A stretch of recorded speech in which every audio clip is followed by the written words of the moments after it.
atvykom į Marijampolę atlikti klientų automobilio paieškos. Būtent šito aikšteliai yra 3XC90. Štai tokio modelio. Tai tikrinsim visas 3, išrinksim pačią geriausią. Bandysim su pardavėju susitarti dėl defektų pašalinimo, jeigu tokių rasime. O kad rasime, tai manau tikrai garantuotai kažkas bus vis tiek. Nu ir ką, ir kaip sakant, iš 3 automobilių išrinksime patį geriausią variantą klientui. Viską suderisim su pardavėju ir klientas turės tvarkingą automobilį. Niekur nedinkit, tuoj kažką parodysiu irgi iš pačių patikrų, kaip kas ir kur su vienu ar kitu automobiliu. Pirma Volvo, kurią tikrinam, būtų balta. Variklis dirba tvarkingai, jokių tepalų nuotykių ar panašiai nėra. Iš kėbulo dažytos šitos durėlės, ant šitų darytas užmetimas tik iš čia, apačioj viskas gerai, originaliai. Taip, toliau dažyta šita dalis. Kad mušta buvo, nemanau, greičiausiai buvo prabraukta. Dabar užsirakinau, kadangi visa čia vieta, visur yra originaliai, niekas neliesta, nedaryta. Viena tokia problemėlė, tai va, sakykime, šita dalis atsidaro. Jinai, kaip sakant, va, turi taip užsifiksuoti vaikui, tarkim mane, tai jinai nesifiksuoja. Reikia žiūrėti, tvarkyti, kur problema. Pats saloniukas ganėtinai tvarkingas. Čia vienas mažas įtrukimas. Daugiau viskas čia normaliai. Klaidų jokių nebuvo, tik viena. Ir ta klaida yra susijusi su antro cilindro pakaitinimo žvakė. Klaidą nuėmiau, pravažiuosim, pasižiūrėsim. Jeigu grįš, vadinasi, klaida yra aktyvi ir reikia keisti vieną pakaitinimo žvakę. Daugiau viskas gerai. Taip, stabdžiai normalūs, viskas tvarkingai, pati mašina iš Vokietijos. Kol kas, kaip sakant, nematau problemų, kodėl juos nepirkti, bet dar žiūrėsim 2 likusias, galbūt bus dar geresni variantai. Rida šio automobilio 202 000, rida tikra.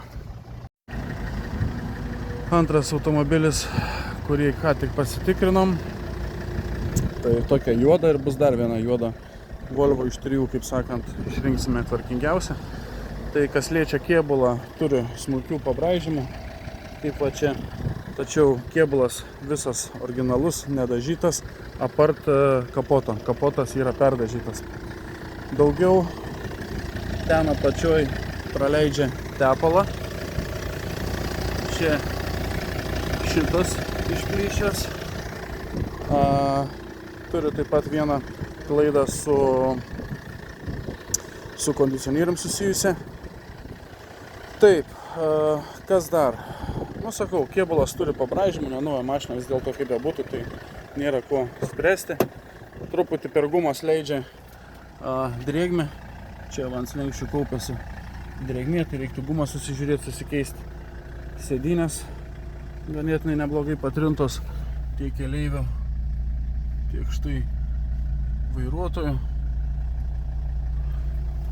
Rida 262 000, tikra. Pavarų svirtis taip pat patrinta.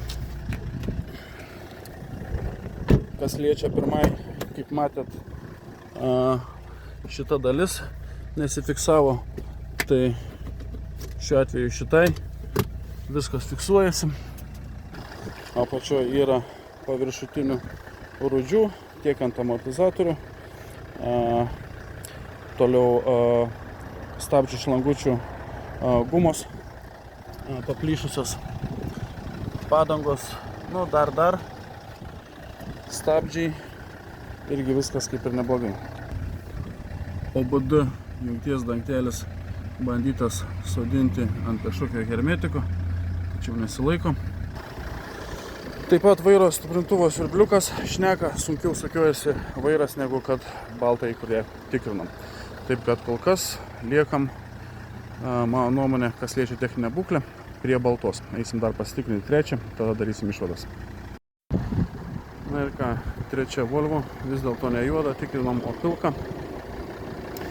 Ir ką randam? Randam, kad visas vairuotojo pusės šonas perdažytas. Šitoj vietoj yra glaisto, kažkur atsiremta buvo. Turi smulkių aišku pabraižymų. Kas liečia po kapotu, tai vakuumo pompa praleidžia.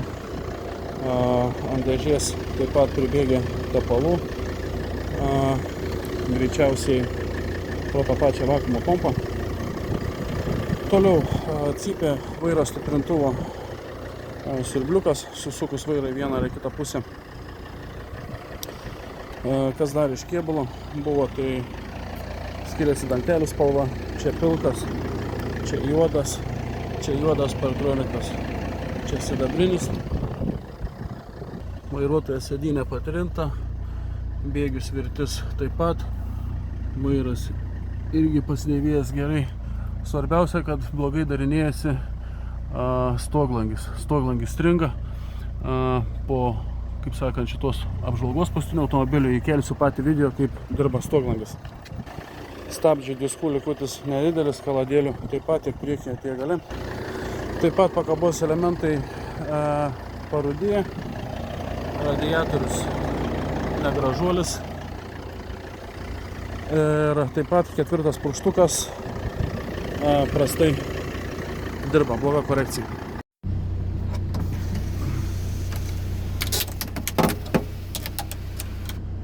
Prastai labai darinėjas, stringa.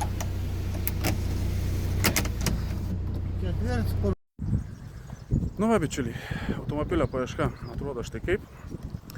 Pasitikrinom 3 automobilius, vis dėlto liekam prie pirmo automobilio. Sutarėm su pardavėju, jog pakeitinimo žvakę, kuri neveikia. Taip pat sutarėm dar minus 500 eurų žmogui nuo, kaip sakant, sumos. Tai praktiškai žmogui atsipirko mūsų paslauga, įsigys tvarkingą automobilį iš Volvo centrų parvežtas, bus pakeista žvakė, kaip sakiau, daugiau kaip ir jokių mechaninių defektų, dėl kurių reiktų panikuoti, nėra. Reikia suprasti, kad automobiliui vis dėlto kaip bebūtų beveik 14 metų, taip kad kaip 14 metų automobilis, tai tikrai įsilaikęs tvarkingai. Nu ir tą ten sėdynę reiktų, aišku, susižiūrėti galinę, kad užsidarytų tiesiog. Daugiau, kaip sakant, nematau problemų.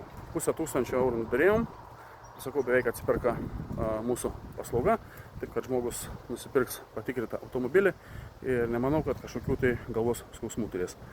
Rida tikra, viskas tvarkoja, 202 000 km, tokiai Volvai su 2.4 varikliu, tai čia, kaip sakant, baikos. Jeigu ir jūs ieškot automobilio, drąsiai kreipkitės, surasim jums tinkamą automobilį pagal jūsų turimą biudžetą. Na, o jeigu esate tiesiog išsirinkę automobilį, kuris jūs domina, norite jį pasitikrinti, kad neliktumėte apgauti, tai atsiųskite skelbimo nuorodą, įvažiuojam auto Facebooką arba Instagramą. Lygiai taip pat per Facebooką galite užsakyti ir automobilio paiešką. Tam kartui sakau tiek, šokam į mašiną ir lekiam į Kauną. Žiūrėsim, kas ten gero bus. Iki.